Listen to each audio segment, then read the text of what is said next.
Have you ever felt your entire life shatter from just a few whispered words? Michael Harrison, 79 years old, endured that crushing moment in my old brownstone home in Brooklyn Heights, New York City, when I overheard my son-in-law, Louis, muttering something cruel while I folded my grandson's pajamas. He's not his grandpa. He's just a corpse who knows how to fold clothes. He sneered with contempt. I didn't react right then, but the next day, I handed him something that made his knees buckle. I folded the tiny pajamas with trembling hands, careful not to let them drop to the floor. Standing just outside the kitchen door, I felt the sting of their voices slicing through the quiet morning like knives. He's not his grandpa. He's just a dead man who knows how to fold laundry. Louis hissed, his tone low but scorching. If he'd died a little sooner, I wouldn't have to deal with extra washing, he added with a smirk. Then came the real blow. I swear his smell is worse than expired canned tuna. Each word hit like ice in my ribs. I kept folding. I didn't respond. I didn't flinch. But my fingers shook, and I felt my heart contract under my rib cage as if crushed by a vice. My other hand gripped the edge of a drawer for support. My knuckles turned white, but I stayed still. The silence in my veins, colder than the dawn light streaming through the window. Their voices drifted toward the pantry. I heard Louis telling our 5-year-old grandson about the morning routine. I remembered when that little boy called me Grandpa Michael, with a smile so bright it could chase away an eclipse. Now I was just the man folding his clothes, a pair of extra hands nobody asked for. Nobody saw me. Nobody acknowledged me. My name is Michael Harrison. I'm 79 years old. Once I held dozens of newborns in my arms as a midwife at New York General Hospital, guiding mothers through their babies' first breaths with compassion, warmth, and skill. I delivered Elizabeth in 1970, the daughter I raised with pride and care. I've cradled hundreds of children at the start of their lives. I never expected to be treated like a stranger in my own grandson's home. Yet here I am, silent, as they erode everything I've built over decades. My dignity, my place in the family, even the title of Grandpa. I tucked the pajamas into the drawer with too much delicacy, as if it might shatter a fragile memory. I swallowed the lump in my throat and turned to slip away, but I paused. I breathed in deeply, exhaled. 1, 2, 3. I reminded myself why I stay for him. That child deserves more than a voiceless grandpa folding clothes like hired help. It was less than a year ago when Elizabeth fell ill. I still remember the day she came home from the hospital, her face pale but her eyes sparkling as she greeted me. I slept by her side, fed her broth at midnight, and listened to her raspy cough when she thought I was asleep. I read from her favorite books, urging her to hold on a little longer. We both knew it was a race against time. Before she closed her eyes for the last time, she told me she trusted me to love her son as she would have. She handed me legal documents granting me guardianship of her boy and whispered, "If anything happens, don't let Louis take him." She had the foresight to include a clause in her will. If I, her father, were mistreated or forcibly removed, Louis would lose all inheritance. I promised to protect that little one with every breath left in me. Elizabeth passed peacefully in my arms. 3 months later, the chapel at the funeral was filled with loving memories. But back home, Louis had already started acting. He rearranged the furniture, canceled my phone line, and packed my belongings into the basement. He told the neighbors I was aging out of my role, a danger to the child confused with simple tasks. Suddenly, I wasn't Michael. I was the servant. I heard him introduce me that way at a neighborhood barbecue. I cleaned up his spills, washed his dishes, folded my own grandson's clothes and his as if I were paid to serve a home I once led with joy and confidence. I wrapped my shawl tighter around my shoulders and let out a soft sigh. I smoothed my pants and crossed the hallway carpet, trying to step lightly so they wouldn't hear me approach. I left the drawer half open, so if they noticed, they'd know they forgot to close it themselves. An old servant isn't supposed to be tidy. I said a silent prayer, not for pity, not for attention, but for courage. I've come this far. I won't back down now. They think because my hair is silver and my hands wrinkled, I have nothing left inside. They're wrong. I may walk slower, speak softer, but my mind is still sharp as the day I studied every stage of labor, every sign of distress, every whispered plea for help. I've cared for lives, trained new nurses, taught responsibility, empathy, resilience. Now I'll use what I've learned to fight back, not with noise or anger, but with the quiet, unbreakable force of truth. The voices shifted again from the kitchen, Louis telling the grandson to get dressed. The boy's footsteps came toward the drawer. I stepped aside and let him open it, reaching for his pajamas. He didn't look at me. He's only 5 after all, and tonight will be his bedtime. All I want is to fold his clothes, tuck him in, and say I love him one more time before he sleeps. But tonight, and every night after that, will be my mission. Not just the folding, but the proof that I belong here, that I'm more than a ghost in the hallway. I closed the drawer softly, hearing the gentle click of the latch meeting the frame, and stepped back. My spine was straighter, my heart steadier, a single thought in the early morning glow. Wars aren't always fought with swords. Sometimes they start with a whisper, a kept promise, and a fold that holds more meaning than any shout. I walked down the hallway, leaving the drawer slightly ajar, like a promise that I'll return. Not just to fold, but to hold my ground. Today is only the beginning. I remember the days when our kitchen smelled of fresh coffee and morning pancakes. Elizabeth, my beloved daughter, would sit at the table with her little boy on her lap, building plastic dinosaurs for hours, while I prepared decaf and smiled at my 2 favorites. When Elizabeth was well, she'd tease me gently. "Dad, careful. You're going to spoil him." And I'd laugh and remind her that's your job when he's older. We were 3 generations of love, aligned around that old oak table, chatting over breakfast, Sunday news, birthday plans. Then the illness crept in, an insidious whisper that grew to consume my daughter. It started with fatigue, weak excuses, then the diagnosis, terminal cancer. I refused to leave her side.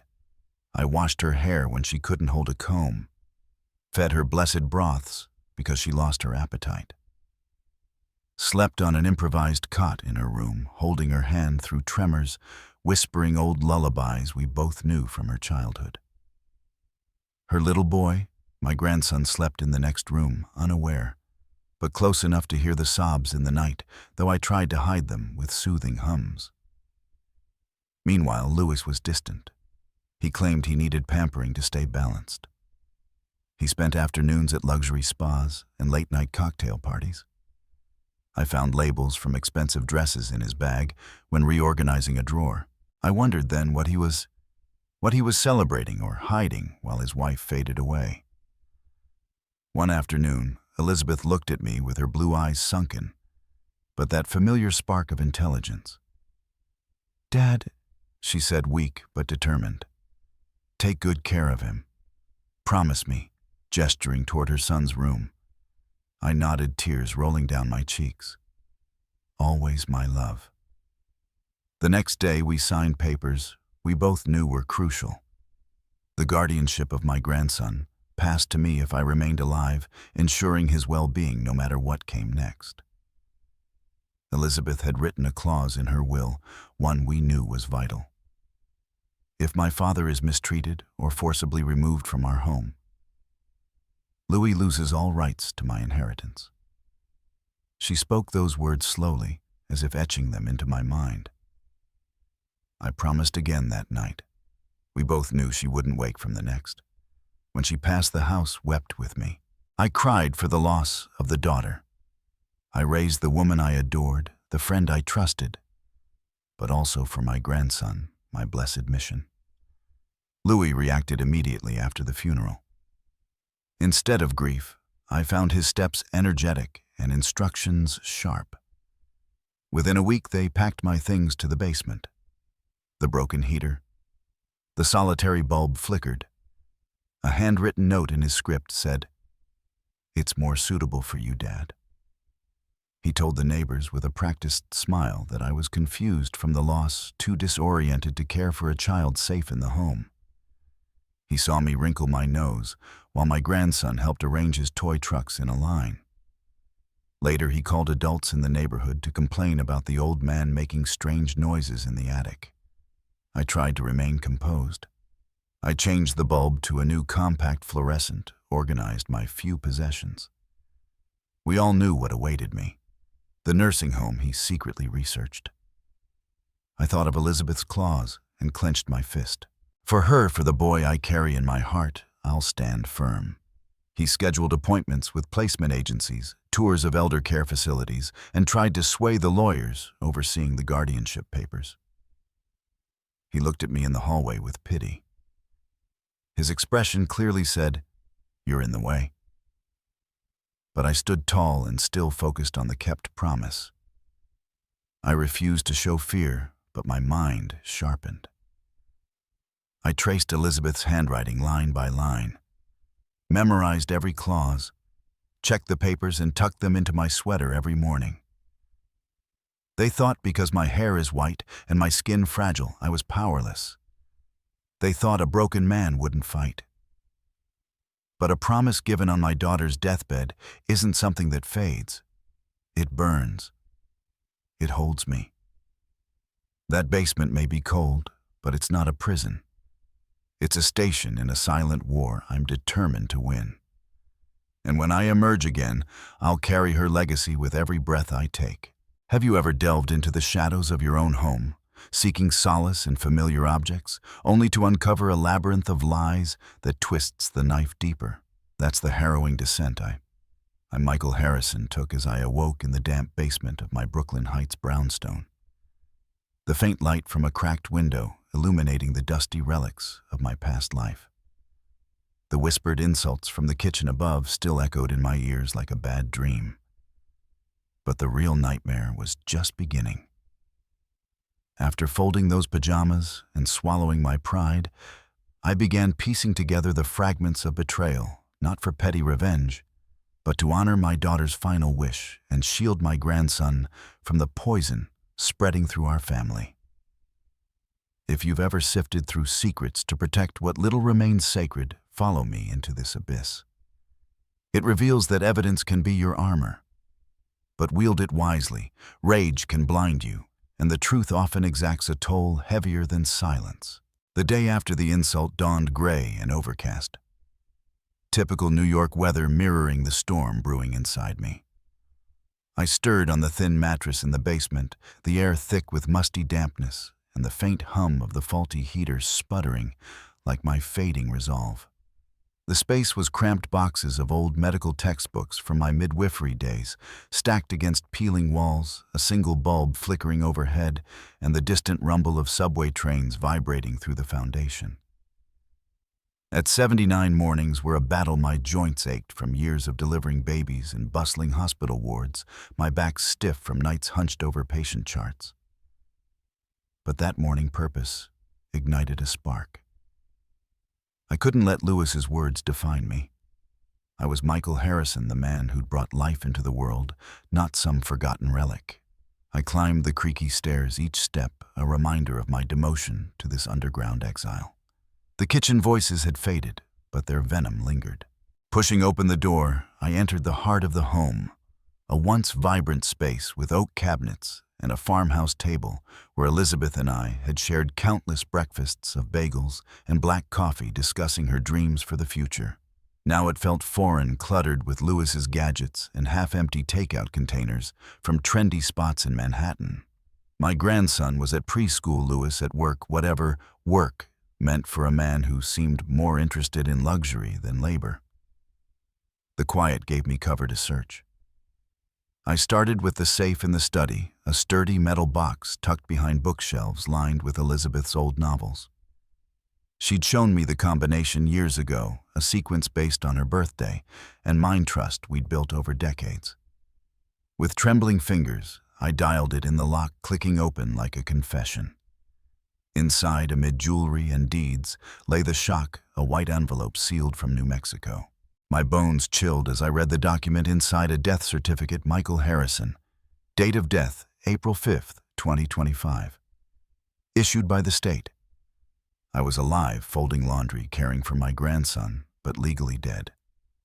The paper slipped to the floor like a coffin lid, slamming shut. Fury ignited confusion. Swirled grief for my daughter resurfaced. I couldn't die like this. I wouldn't allow it. Moving quickly, I gathered evidence piece by piece. I retrieved the original birth certificate for my grandson from a hidden compartment in my old desk drawer, the one Elizabeth had insisted I keep safe. My name was stamped as temporary guardian, notarized on March 3, 2025. That faded seal represented the real responsibility my blessed daughter had entrusted to me in her final days. Next, I reached for her will, the staples still crisp on the first page. I flipped to the clause she'd emphasized so fiercely. If my father is removed or abused in any way, Lewis loses all rights to my inheritance and custody without exception. It was etched with Elizabeth's signature. She'd fought her last breath for that safeguard. Then I held the letters I discovered in my bag, monthly pension payments, Social Security disbursements, all redirected to Louis's account under my name. The figures matched exactly. I added bank statements, utility bills, and his possession store receipts. I stacked them like a fortress. By my side came my former student-turned-lawyer, Monica Reed. She knocked on the basement door at dusk under the pretext of checking my blood pressure. Instead, she brought empathy and urgency. As she watched me iron the papers flat, she murmured, "We can nail him for fraud and forgery. You've got it all." A knot tightened in my throat. I looked up. "Then let's do it now." We planned swiftly. Monica called her office, arranged certified copies, a notarized affidavit, and a court hearing date in the federal district court. Each document became a nail in the coffin of Louis's deception. The next morning, I rose early. I dressed in my navy cardigan, the one Elizabeth used to clutch when she was ill. I tucked the stack into a red folder sealed with certified copies. I carried it upstairs like a champion bearing a torch. In the kitchen, Louis sat at the table, eyes fixed on his laptop, drafting an email. A half-finished matcha latte steamed beside him. He looked up at my entrance and frowned. I moved with purpose. Without a word, I placed the folder in front of him. The seal gleamed under the soft morning sun, filtering through the blinds. He hesitated, then reached for the matcha. His fingers brushed the folder. He frowned deeper. "My death certificate," I said softly. "Issued by New Mexico. You filed it last week." He stared. The matcha trembled and tipped. It fell shattering against the tile. Liquid spread as his mouth opened, but no sound came. I didn't die. My tone was calm, but the basement heater pounded in my skull like a war drum. You erased me for convenience. You tried to kill my name, my rights. Pause. Do you think I'll vanish? Do you think my grandson doesn't see who his grandpa is? A single tear rolled down his cheek. Whether guilt, shock, or fear, I couldn't tell. His shoulders slumped. I leaned closer. The silence was a drumbeat. I submitted everything to Monica last night. We filed charges. My voice lowered. Defrauding the government, forging documents, abusing guardianship, serious crimes. The silence thickened. He looked at the floor. The morning sun no longer felt warm. It felt accusatory. I straightened and tapped the folder's cover. This is your invitation to fix it. Return custody, transfer. All the misdirected payments, cooperate with authorities, and apologize. He swallowed. I recognized the moment. The moment he realized he was defeated not by anger, but by structure. I'd built the facts into steel walls he couldn't tear down. He managed to whisper, "Michael, I didn't. Let me explain still." My voice gentle but firm. "Apologize to my grandson, to his mother who died, to the woman who trusted you as her husband, and hand over every document you took." His lips quivered and he nodded. I straightened. "Good. Then we start cleaning this up." I turned and left the room. The click of the folder closing was louder than any victory shout. A thud of finality. For a moment I paused on the stairs, looking down at the spread matcha, the broken glass. His world fracturing. My world beginning to realign. In that stillness, I understood something about gravity. If you force the ground around you to shift, even with a whisper, the whole world tilts. With my cane, I descended back to the basement. The papers lay ready on the cot. I touched them. Touched her name. Touched the cause she died for. Custody remained mine, legacy intact. I breathed deep enough to anchor me. The echo from above was a distant crack of something breaking. In a few days, it would be over. In a few weeks, my grandson secure. And in this moment, I stood alive, vindicated, unbreakable. The fake death certificate lay in my basement like a tombstone that read, "Resurrection possible." I smiled once, small, triumphant. Still here. I'll stay. I'll finish it. Have you ever confronted your own bloodline, seeking reconciliation amid the ruins of trust, only to watch old wounds reopen with fresh agony? That's the searing ordeal Michael Harrison faced as I sat in the dimly lit living room of my Brooklyn Heights brownstone. The fading afternoon light casting long shadows across the oak floors worn from decades of family footsteps. The evidence folder still burned in my memory from the kitchen showdown with Louis, his spilled matcha. A symbol of his crumbling facade. But the real test loomed facing my grandson, the innocent caught in this web of deceit. After years of silent endurance, folding clothes like a servant, while Louis poisoned the air with his insults, I needed to know if the boy, my last link to Elizabeth, had been tainted by the lies, or if he could still see me as Grandpa, not the ghost they'd made me. The weight of 79 years pressed on my shoulders, my arthritic hands clutching the armrest as I waited for him to return from preschool. The distant honk of city traffic, a reminder that life outside churned on indifferently. If you've ever bridged the gap with a child who's been pulled into adult betrayals, join me in this raw encounter. It exposes how innocence can be manipulated, but also how a single honest conversation can spark the first flickers of redemption. Teaching that family bonds, though frayed, hold the power to mend when truth cuts through the fog. The confrontation unfolded that evening as the New York sunset painted the room in hues of orange and gold, contrasting the chill settling in my bones. I heard the front door creak open, followed by the patter of small feet and Louis's clipped voice directing the boy to his room. My grandson, all of 5 years old with Elizabeth's bright eyes and curly hair, scampered in clutching a drawing from school, a crude crayon sketch of our family home, but notably without me in it. Louis lingered in the doorway, his face a mask of forced normalcy after our earlier clash. But I ignored him, focusing on the child. "Come here, buddy," I said softly, patting the couch beside me, my voice steady despite the tremor in my chest. He hesitated, glancing at Louis for approval, which stung like salt in an open wound, proof of how deeply the manipulation had taken root. Finally, he climbed up his small hands, fidgeting with the drawing, as I gently asked, "Do you know why Grandpa lives in the basement now?" His innocent reply pierced me.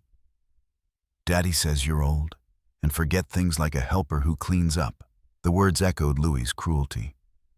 But coming from this pure soul, they crushed me anew.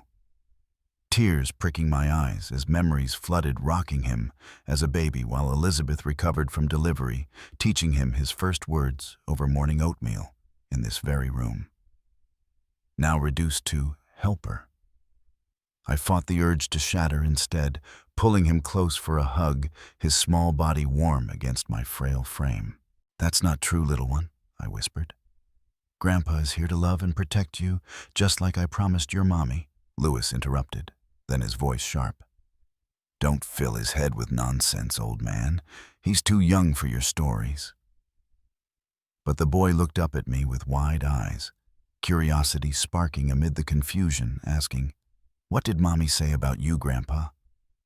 I seized the moment, recounting tales of Elizabeth's love, how she'd entrusted me with his care, showing him a faded photo from my wallet of her holding him as a newborn. Her smile radiant despite the exhaustion. My voice cracked as I explained the will's clause, simplifying for his young mind. Mommy wanted Grandpa to always be here for you, no matter what. Louis's face darkened, interjecting with accusations of senility and burden.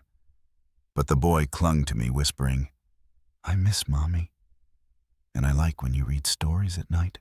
That small admission fueled my resolve.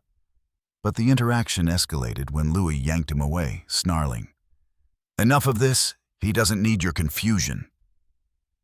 I stood shakily, cane in hand, retorting, "You're the one confusing him with lies, turning family against itself for what greed." The boy burst into tears, caught in the crossfire, and Louis stormed out with him, leaving me alone in the gathering dusk, heart aching, but spirit kindled. The seed of doubt had been planted in the child's mind, a tiny victory amid the pain. As night fell over the city, the brownstone creaking like old bones, I retreated to the basement, the flickering bulb my only companion, and delved deeper into the evidence. The fake death certificate wasn't isolated. Digging through old mail I'd salvaged, I found redirected pension checks, $1, $200 monthly deposits, meant for my retirement, funneled to Louis's account under forged signatures. Each statement was a nail in his coffin, totaling over $50,000 siphoned since Elizabeth's death, money she'd earmarked for the boy's future in her will. My hands shook as I cross-referenced them with bank records Monica had helped me access discreetly, revealing patterns, withdrawals coinciding with Louis's luxury purchases. A new watch, weekend getaways to the Hamptons, all while I scraped by on basement rations. The betrayal cut deeper than words. It was systematic theft, erasing my legacy to fund his excesses. But why stop at money, I wondered, recalling Elizabeth's warnings about Louis's jealousy during our hospital vigils, how he'd resented my close bond with her, seeing me as an obstacle to full control. The pieces fit the basement exile, the insults, the forged death to declare me gone, legally claim the inheritance unchallenged, and sideline me from guardianship. Determined not to let age silence me, I called Monica that night, her voice a lifeline through the crackly landline I'd rigged from an old extension. "We have enough for fraud charges," she confirmed, outlining the next steps, filing with the district attorney, securing a temporary restraining order to prevent Louis from moving the boy, and preparing for a custody hearing. Her words bolstered me, but fear gnawed. What if the boy was turned fully against me? The following days blurred into a whirlwind of clandestine meetings. Monica visited under pretext of health checks, smuggling in legal forms and strategies. Her empathy a balm for my weary soul. "You're not just fighting for yourself," she said, "but for Elizabeth's memory. Show the court the man who delivered lives, not the corpse they've painted." I nodded, poring over affidavits by flashlight to avoid detection. My mind racing with contingency plans. If Louis escalated, I'd have neighbors testify to his neglect during Elizabeth's illness, his absences at parties while I nursed her through the night. The tension peaked one evening when the boy snuck down to the basement, his small flashlight beam dancing like a firefly. "Grandpa, why does Daddy say you're going away?" he asked, eyes wide with confusion. I pulled him onto my lap, heart swelling, and explained in simple terms. "Daddy's made some mistakes, but Grandpa's here to keep you safe, like Mommy wanted. We shared a story from one of Elizabeth's old books, his laughter a rare light in the gloom, but footsteps above cut it short. Louis calling him back upstairs with a stern tone. The boy hugged me tight before leaving, whispering, "I love you, Grandpa," reigniting my fight. That innocent bond was worth every risk. As the legal wheels turned, I uncovered more emails on a shared family computer, showing Louis researching nursing homes, even drafting a petition to declare me incompetent, all while siphoning funds for his new start. The audacity fueled my quiet rage. But I channeled it into preparation, memorizing every clause of the will, practicing testimony with Monica until my voice no longer quavered. The basement, once a prison, became my war room. Walls papered with notes and timelines, the faulty heater's hum a metronome for my resolve. At 79, I was no longer the silent folder of clothes. I was the guardian rising from the depths, armed with truth to reclaim what was mine. The confrontation with my grandson had cracked the facade. But the full storm was brewing. Louis's empire of lies was about to crumble under the weight of justice. Follow me as the battle lines draw clearer. The revelations are just heating up, and redemption waits in the shadows of the fight. Have you ever plunged into the digital abyss, hoping for a thread of clarity, only to reel in a net of heart-wrenching betrayals that drag you deeper into despair? That's the treacherous voyage I, Michael Harrison, embarked on as I hunched over my outdated laptop in the dim basement of my Brooklyn Heights brownstone. The screen's blue glow illuminating the dust motes dancing in the stale air like ghosts of forgotten promises. The confrontation with my grandson had cracked open a fragile hope, his whispered, "I love you, Grandpa." A beacon amid the lies, but it also unveiled Louis's insidious grip, turning my search for truth into a quest for irrefutable proof. Not merely to vindicate myself, but to dismantle the facade shielding his greed and secure my grandson's future from the shadows encroaching our family. If you've ever pieced together fragments of deception to forge a shield against those who'd erase you, sail with me through this turbulent sea. It demonstrates that knowledge is power, but wielded unwisely. It can summon storms of backlash, teaching that justice often demands patience as fierce as the fight itself. The investigation intensified that night, the city's relentless hum of traffic and sirens seeping through the cracked window like unwelcome intruders, mirroring the chaos in my mind. I started with Louis's social media, his Facebook profile, a glossy veneer of success posts boasting a luxury condo overlooking the East River, manicured rooftop gardens, a gleaming infinity pool under the Manhattan skyline, and flashy cars parked in underground garages captioned with smug declarations like "Dream life earned through perseverance and smart moves."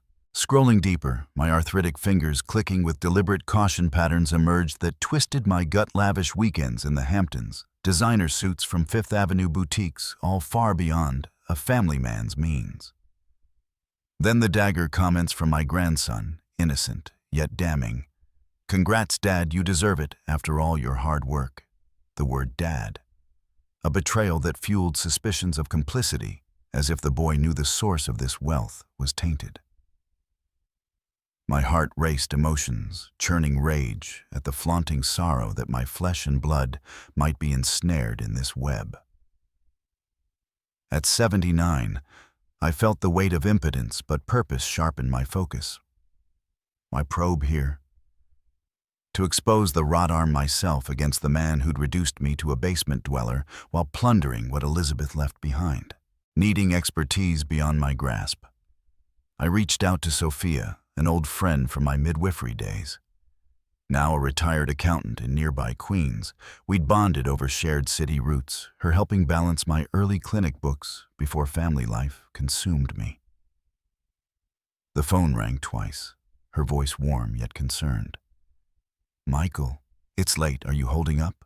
I poured out the discoveries, the will's clause, the redirected funds, Louis's opulent posts. She paused, then agreed. For you, I'll dig, but this could get ugly. Promise caution. Her purpose, Sophia knew ledgers like I knew births. She'd uncover the financial sleight of hand without alerting the culprit. Days blurred into anxious vigil, the New York summer humidity mirroring my inner sweat as I paced the basement tending forgotten houseplants absent-mindedly, their leaves whispering encouragement. Finally, Sophia arrived one afternoon, her compact car crunching on the street outside before she slipped in with a folder thick as a medical chart. The living room air hung heavy with the scent of fresh tea I'd brewed chamomile to steady nerves as we sat at the table, photos of happier times on the walls, laughing at Coney Island fairs, arms around Elizabeth. Now those smiles taunted me. Sophia's eyes softened with empathy. Michael, you've been through the ringer. But what I found, it's damning. She spread the documents, bank transfers from Elizabeth's estate, monthly siphons from joint accounts. Louis pocketed large sums, tens of thousands over months. And here's the gut punch. It includes your retirement savings drained gradually. Nearly $50,000 matches what you scraped from closing your midwifery practice to support her during illness. The numbers swam before my eyes, tears welling as the theft crystallized not just emotional erasure, but fiscal robbery, stealing my twilight years' security. I slumped back, murmuring, "He's taken everything." Sophia reached across. "I'm sorry, but more transfers align with your absences, like those clinic consults in Manhattan." The revelation struck like urban thunder, calculated cold. Later, alone in the darkening room, streetlights filtering through blinds, scented with city dust, I let sobs rack me, releasing pent-up grief. Age left me frail, but resolve crystallized. I wouldn't halt. Justice demanded action. Emboldened, I pressed Sophia. "We must report this Sue for fraud." She shook her head warily. "Michael, deeper dives risk legal blowback. I know a case where a mutual friend got sued for unauthorized financial probes." Tension mounted. I raised my voice. "You think I'm afraid? He's destroyed me." She grasped my hand. "Just concerned for you. Think it through." I pulled away, trembling, but my core roared. "No retreat." Sophia sighed, revealing, "Louis felt snubbed when you didn't partner him in expanding your practice. He called you overcautious," vowed payback through Elizabeth. It connected the mishap that botched a delivery log, his dismissal, all seeds of this vendetta.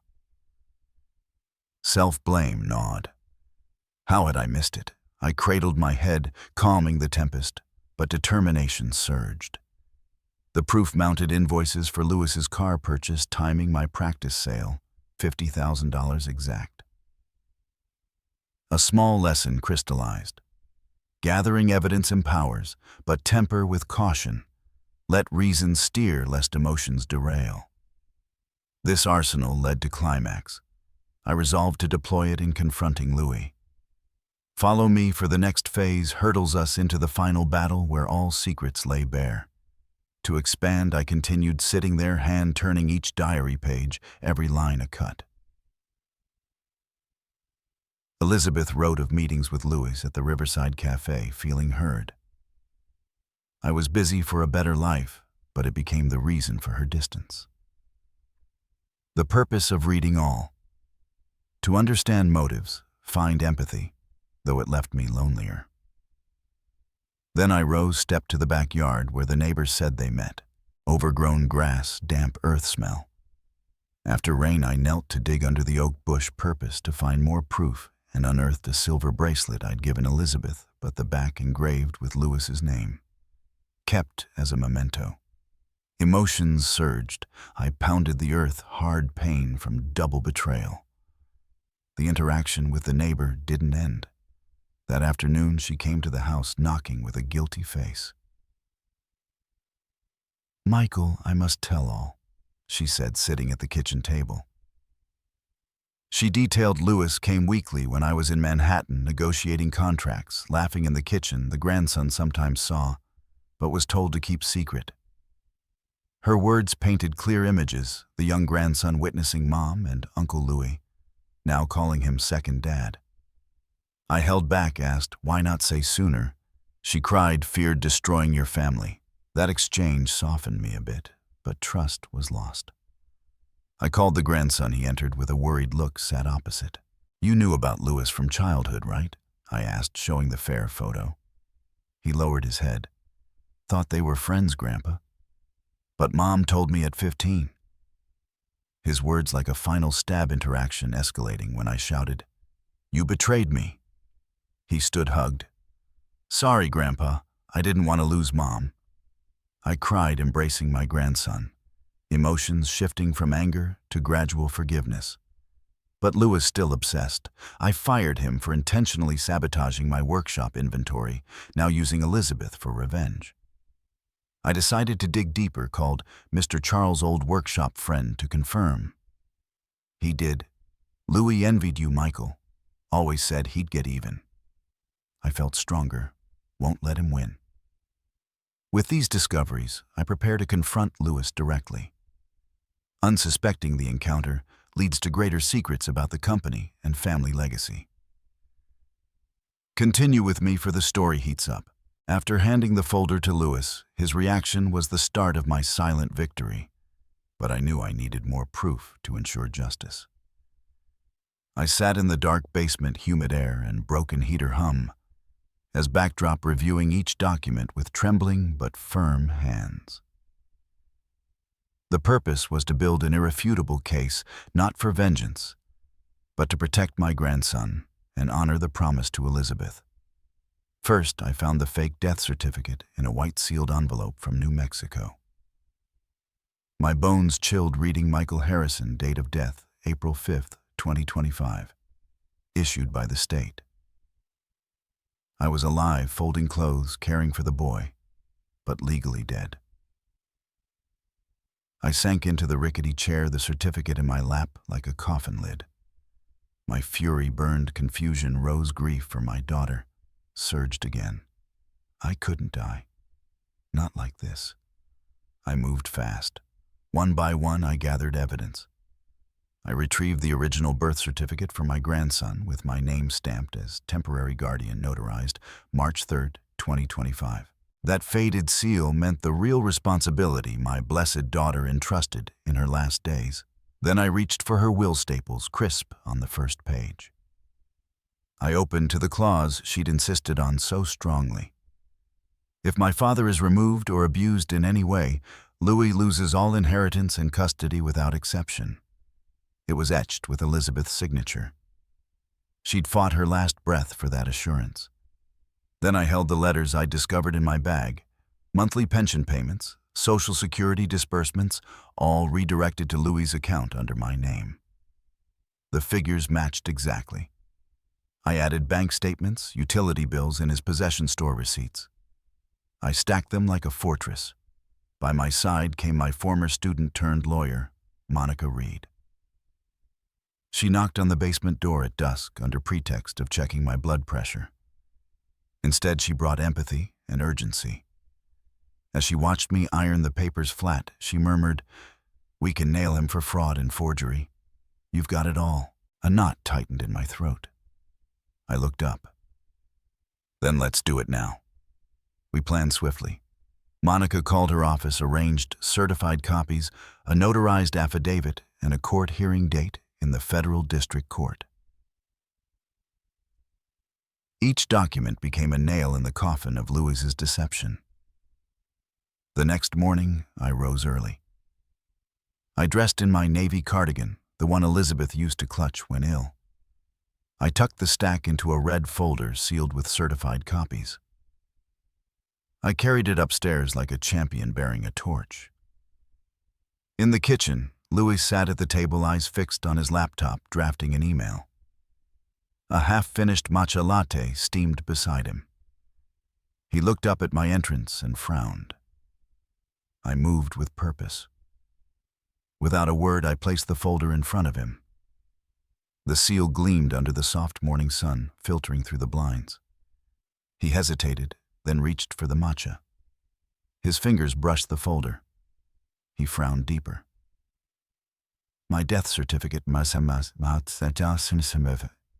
said softly. "Issued by New Mexico. You filed it last week." He stared. The matcha trembled and tipped. It fell shattering against the tile. Liquid spread as his mouth opened, but no sound came. I didn't die. My tone was calm, but the basement heater pounded in my skull like a war drum. "You erased me for convenience. You tried to kill my name, my rights." Pause. "Do you think I'll vanish? Do you think my grandson doesn't see who his grandpa is?" A single tear rolled down his cheek. Whether guilt, shock, or fear, I couldn't tell. His shoulders slumped. I leaned closer. The silence was a drumbeat. "I submitted everything to Monica last night. We filed charges." My voice lowered. "Defrauding the government, forging documents, abusing guardianship, serious crimes." The silence thickened. He looked at the floor. The morning sun no longer felt warm. It felt accusatory. I straightened and tapped the folder's cover. "This is your invitation to fix it.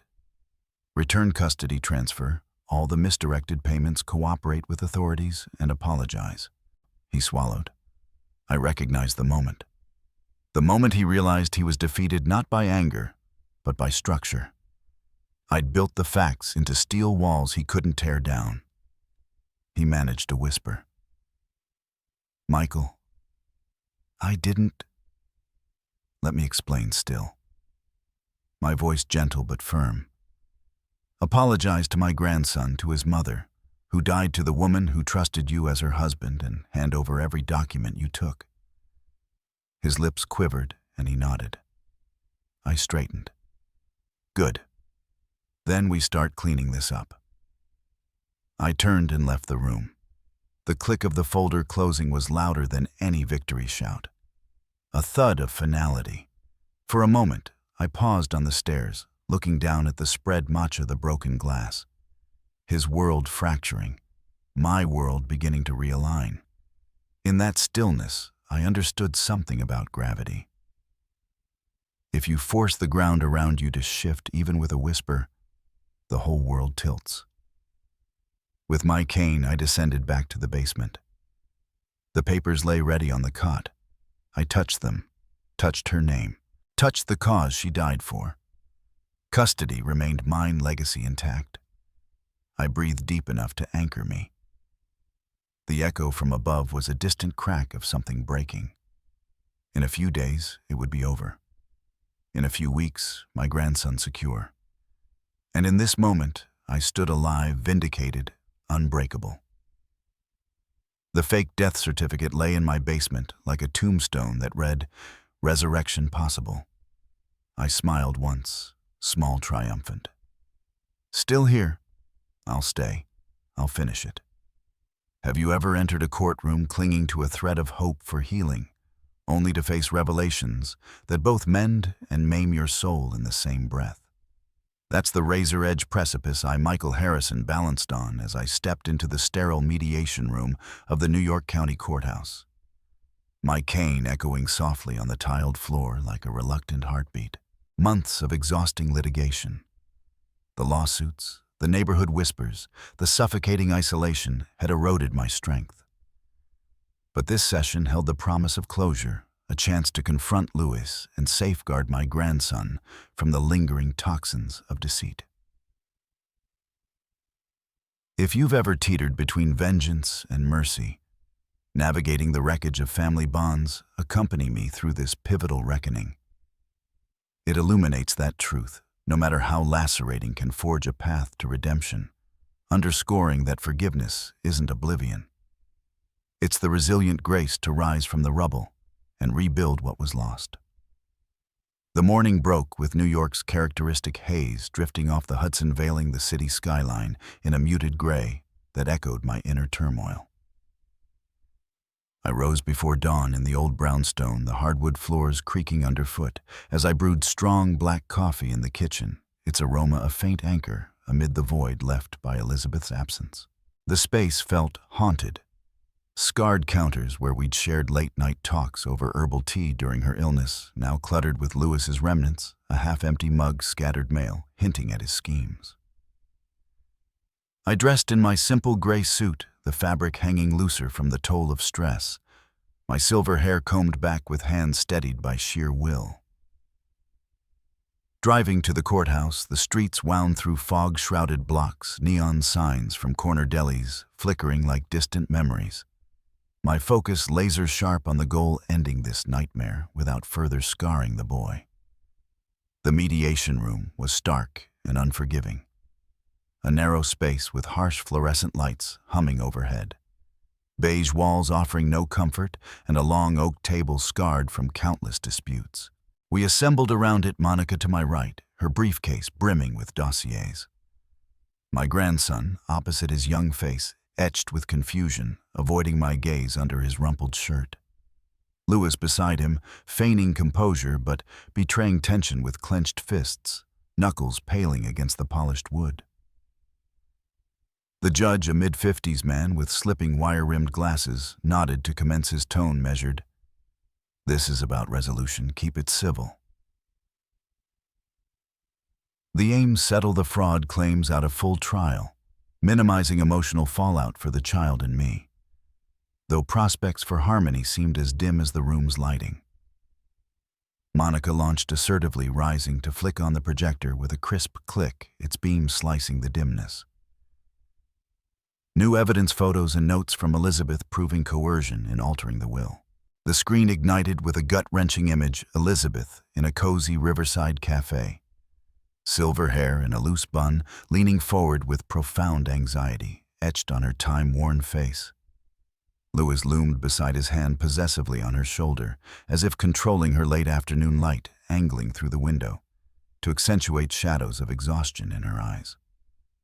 Paired with it, a handwritten note in faded blue ink, her script shaky from unsteady hands.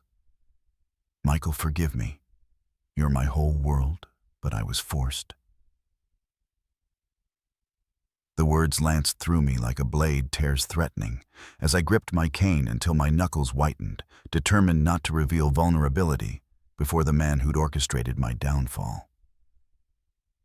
The room murmured softly, the ripples spreading like a wave, snippets reaching me. Poor Elizabeth. Public opinion in the city, once turned against me with rumors of elder abuse, had pivoted. Local papers splashed articles like "Widower's Battle Exposes Coercion in Estate Fight," with former neighbors now voicing support, one calling the previous evening, "We were wrong to believe the gossip. You're a stand-up guy and folks are rooting for you on the streets." Those words eased my burden slightly, affirming that justice was tilting my way after months of solitude and ache. Lewis remained mute, initially his eyes glinting with evident strain, fingers drumming subtly on the table. Monica pressed forward, her voice cutting. "And a witness, Mr. James, former clinic aide, confirms Lewis's financial pressure on Elizabeth." James stood slowly from the rear, a robust 65-year-old in a faded flannel shirt, gray hair disheveled, steadying himself on the chair back, his tone quavering yet resolute. I overheard Lewis, cornering her in the office door, cracked.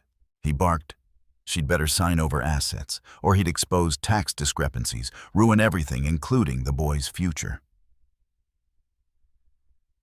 The testimony lingered like haze, muting the room. The fans were deafening in the void. I fixed Lewis with a stare, fury bubbling in my chest.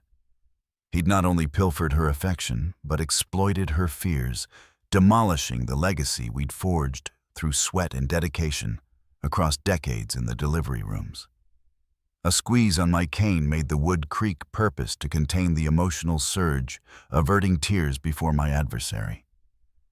The apex erupted when Monica recited the note's details, her voice resounding. "Louis forced the will change, threatening to reveal company secrets. Michael, I never wanted to hurt you. You've always been the perfect father." Louis exploded, surging up and toppling his chair with a crash, face flushing crimson as he slammed the table. "Stop!